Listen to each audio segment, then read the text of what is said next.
You were born in West Texas. Flatland. Endless sky. The kind of place where the wind never shuts up and neither do the men. Your father worked in oil his whole life. You think you understood what he did. People said he was a landman, but that word never really meant anything to you as a kid. All you knew was he was always gone. Always chasing something under the ground you couldn't see. He dies when you're 14. Not dramatic. Not heroic. Just crushed. A pipe slipped during a routine lift. 2 seconds. That's all it took. 1 second he's there. The next he's just gone under steel. They send your mother a check and a letter that says, "Unfortunate incident." That's the oil field version of sorry. You learned something that day. Out here, you're not a person. You are a replaceable weight. Then you grow up fast. No college money. No backup plan. Just bills and silence where your father used to be. So you take whatever you can get. You start working at a small equipment store just outside Midland, selling tools to men who never stayed long. Men who always looked like they were in a hurry. Men who smelled like diesel, sweat, and sunburn. They came in with cash. They left with gear. And sometimes they told stories. About rigs. About money. About accidents. You didn't understand most of it. You just nodded and rang them up. Then one morning, the store closed. No warning. Just a handshake and a quiet. "We're done here." That's it. No speech. No apology. Just a locked door and a parking lot that suddenly felt too big. And now you're standing there, with nowhere to go. That same afternoon, you stop at a gas station. Not because you need gas. Because you need time to think. That's when you see it. A flyer. Taped crooked to the side of a pump. Landman needed. Fast pay. Field work. No experience required. You stare at it longer than you should. Landman. That word again. That thing your father was. The thing you never understood. You almost ignore it. Almost. Because something in your chest tightens. Because you remember exactly what broke feels like. You remember empty cabinets. Late bills.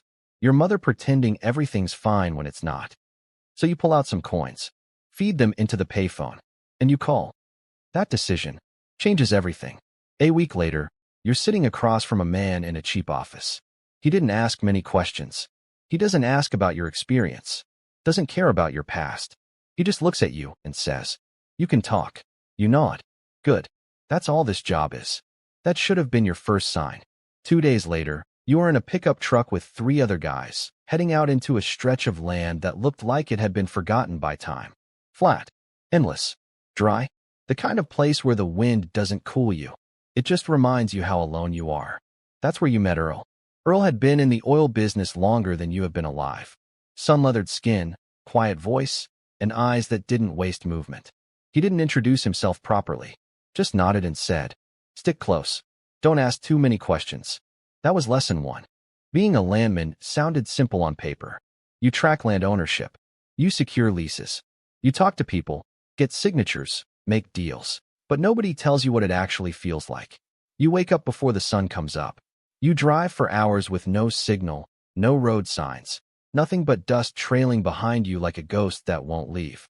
You knock on doors where people don't trust you, and honestly, they shouldn't. You're asking them to sign away rights to land that's been in their family longer than your names existed. And you smile while you do it. Because every signature is money. That's when you realize something. Your father didn't find oil. He found people. Now here's the part nobody tells you. Landmen don't drill. They don't build. They don't risk their lives on rigs. They knock on doors. They convince people to sign papers. They sell the idea of opportunity, even when they're not sure it's true. Your first deal is a farm owned by a man older than your father ever got to be. He invites you in, offers you sweet tea. You sit at his table, and you lie. Not loudly, not obviously, just enough. You tell him this lease will change his life. You don't tell him how. You don't tell him what comes after. He signs, just like that. A pen stroke, a handshake, a smile you fake a little too well. 2 weeks later, the money hits your account, and it's more than you've ever seen in your life. More than your father ever brought home at once. You don't sleep that night, not because you feel guilty, but because something clicks. It was that easy. The oil boom is chaos. Money everywhere. Trucks everywhere. Men everywhere. And not the good kind. You have got drifters, ex-cons, desperate men chasing paychecks that vanish as fast as they come. Bars don't close. Fights don't stop. Nobody asks questions. But the rigs? They never stop. You visit one for the first time after closing a few deals. The oil field doesn't feel like a workplace. It feels like something alive. Machines groaning, metal clanking, pipes screaming under pressure. The ground itself vibrating like it's trying to speak. Men move fast, but not carelessly. There's a rhythm to it. Attention. Because one mistake out there doesn't cost you a warning. It costs you everything. You didn't understand that fully until the day the pipe slipped. You were standing off to the side, you and Earl, watching a crew guide a massive steel pipe into position. It was bigger than anything you have ever seen up close. Thick, heavy, unforgiving. There were about 5 guys handling it, all shouting over the noise, signaling with their hands. Then something went wrong. You don't even know what. Maybe a grip slipped. Maybe the machine shifted. Maybe it was just bad luck finally catching up. But in a second, just 1 second, the pipe dropped. And one of the men didn't move fast enough. There's a sound metal makes when it hits the ground. And then there's a different sound when it hits something softer. Everything stopped. No shouting. No movement. Just silence. Like the entire field took a breath it couldn't release. You remember looking at Earl, expecting something. Shock. Panic. Anything. But he just stared for a second, then said quietly, "Don't look too long." That was lesson 2. Out there, you don't process things. You move on. Because the work doesn't stop. It happens in less than a second. The sound. You don't hear it. You feel it. Then silence. Not real silence. But the kind where everything inside you just stops. The man on the ground isn't moving. His body is twisted in a way bodies aren't supposed to be. Nobody screams. Nobody panics. They just pause. Like this is part of the job. One guy lights a cigarette. Another makes a call. Yeah, we got one. One. Not a name. Not a life. Just a number. And suddenly, you understand your father's last day. That night, you drink. Not because you're sad, but because you finally see the full picture. Every deal you make leads here. But you don't quit. Because the money keeps coming. And it's louder than your conscience. Then you see the hazing. They call it breaking the new guys. Sounds harmless. It's not. A kid shows up. Young. Nervous. Still believes hard work means something. They surround him. Laughing. Testing him. Pushing him. Faster. Lift it. Don't be weak. He tries. He stumbled more than once. Dropped things. Heard laughter behind him. Not cruel exactly, but not kind either. It wasn't about teaching. It was about seeing if you'd break. If you'd quit. If you'd ask for help. He didn't. Not because he was strong. Because he didn't want to be the guy who couldn't handle it. That was lesson 3.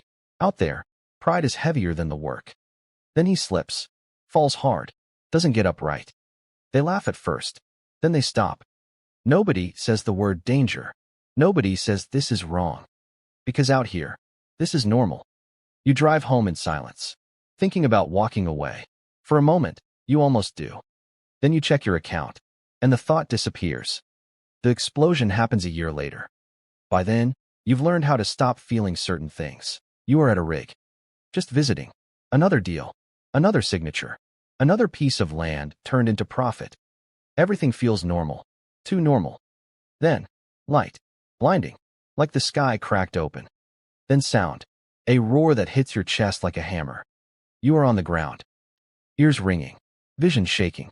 You look up, and the rig is gone. Not broken. Gone. Replaced by fire. Men are running. Some screaming. Some burning. Some not moving at all. And all you can think is, this is what it really costs. Days later, it's on the news. Industrial accident. Under investigation. You don't watch it. You don't need to. Because you were there. The money doesn't stop. The deals don't stop. The boom keeps going. But something inside you doesn't. You see it now. Every time you close a deal. Every handshake. Every signature. You are not just chasing oil. You are feeding something. And it eats men. You made it out. That's what you tell yourself. You didn't get crushed. You didn't burn.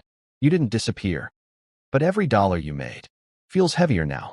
And some nights, it feels just as heavy as that pipe.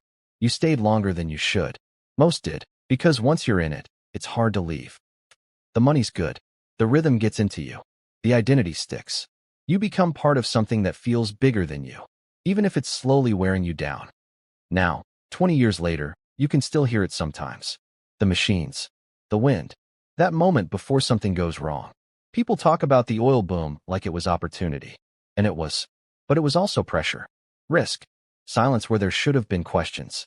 Men didn't just work the oil fields. They endured them. Some walked away. Some didn't. And some of us, we left, but never really stopped carrying it. So I will ask you something. If you were there, would you have taken the job? Or walked away? Let me know in the comments. And if you enjoy stories like this one, subscribe for more.